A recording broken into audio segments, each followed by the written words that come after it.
Imagine that you have this checkbook, and you can write whatever amount you want to write on it for protecting these wonderful forests, the Amazon. What amount are you going to put down on it? And I just want you to do that. And if we might go to my slides. Perhaps. Can we switch over to the slides? Oh, there we are. Sorry, I can't see it because this is not working. I might just go here, if that's all right. So go on that different journey with me. And we can go to the next slide. And let me tell you something very simple. And you're going to look at this and say, what am I talking about? Here's a cycle that I see, the forest economy that I see today. There's indigenous people that live in the forest. The Amazon alone has 400 peoples speaking 300 languages. Papua New Guinea has about 1,000 people speaking over 850 languages. Think about this. And I bet you almost none of you knew that, right? They have indigenous knowledge for how to live at the forest. They're known to be the best guardians of the forest. 70 to 80% of biodiversity is under the control of indigenous people. They're protecting our humanity's forests, biodiversity, right? The trees in the forest they're protecting, what do the trees do? This natural evolution, the natural technology of our planet, our tropical rainforests, our forest systems that make their own rain. How many of you knew about trees making their own rain? Okay, one person. Where's the largest river on this planet?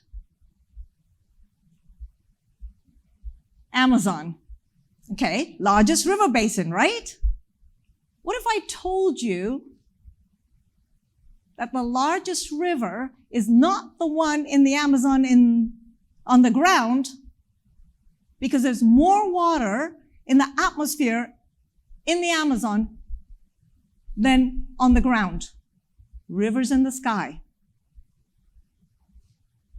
And if you knew the role indigenous people play, that what trees do, and the fact that rain enables all this industry, agriculture, development, right? 1 billion people are supposed to be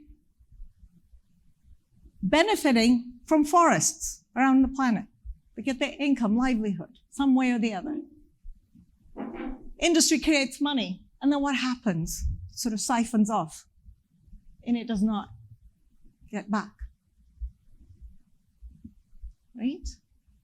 We're here today to talking about ReFi. We're here today to talk about regenerative economy. We can go to the next slide, Sydney. And so if the economic engines that we talk about profits from and depends on standing forests. And by the way, in my lifetime, which means lifetime of many of you as well, we've lost half the tropical rainforests on our planet. They make up less than 3% of the surface area of our planet. And think about all the conversations today. You've not heard that, right? What are we doing? Why are we doing it?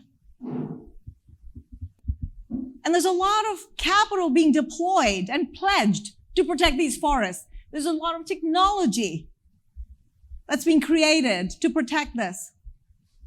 But guess what? There's enough studies and evidence that says that indigenous people are some of the best stewards for creating impact and protecting that forest. But guess what? Less than 1% of that money makes it to the ground. And you heard it from the two people talking before me, right? And we can go to the next slide. And so if we don't ground all this incredible work we're doing with technology, with innovation, with new ways of thinking and doing and solving, and we forget the very central core aspect, then we don't get where we need to get to anywhere by 2030. And if you listen to the UN, I mean, you don't have to listen to the UN. I live in Austin, Texas. What has happened to us? I've had 2 freezes. I have been without power for 60 hours once. Almost 50% of Austin, Texas did not have power. And there were people I knew didn't have power for 2 weeks. Some didn't have water. Oh, and then we had the drought, 45 days of 100+ weather. It's happening in our backyards, right? It's crazy stuff happening.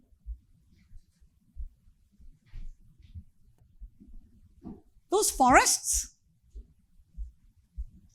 are so important for regulating our water cycle, circulating our oxygen. Everybody knows about forests being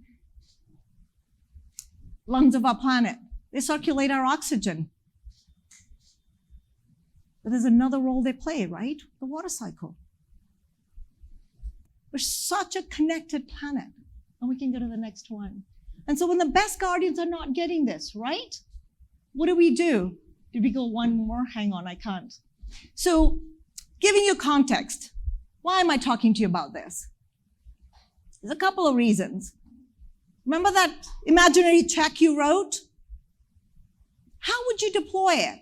So let me tell you why I'm talking to you. So what do? Rainforest Partnership is the organization I founded and I run. And we work directly with communities, indigenous and local communities, with communities as economic participants and guardians. But while we also connect people to nature. Why do we do that? How we do that? We're founders of World Rainforest Day. We have initiatives like Films for the Forest, Gen Z for the Trees. It's going to take everybody and everything. But that's not what I want to talk to you about. I just want to tell you the context. We can go to the next slide. And on the ground, we do a lot of work protecting, restoring biodiversity work. Because carbon is not the only part of the forest. There are the people, biodiversity, and so much more, right? Our herpetologist, lots of frog pictures. We're all in love with forests. Okay. Because we discover new species of frogs every expedition we go on, by the way. So we can go to the next slide. So quick case study. Think about the kind of money we're talking about here. Women of Rio Napo. It's a very, very quick study. We can go to the next slide. About 100 women protecting 150,000 acres, about 1,500 people, just with about $100,000. And when they're protecting that forest, by making a very small income, by the small things they're doing, handicrafts, cacao, growing cacao for your chocolate, or any number of things, that is protecting the forest. It doesn't take a lot. We can go to the next slide. Happy people. I just wanted you to see it's people that solve with people. And we can go to the next slide. And so here's what I want to say. Will you, today and beyond today, think about what you're doing, how you're doing, and how does it ground into impact on the ground, where it matters, with the best guardians and stewards doing the work. And by the way, technology is really important. We're partnered with D-Climate. We just partnered with OpenESG. I have spoken at and am part of conversations at GBBC. All kinds of technology is important. But we cannot forget what should be at its core, which is when forests are concerned, it's got to be the people that live in the forest, the best guardians, and then the forests themselves.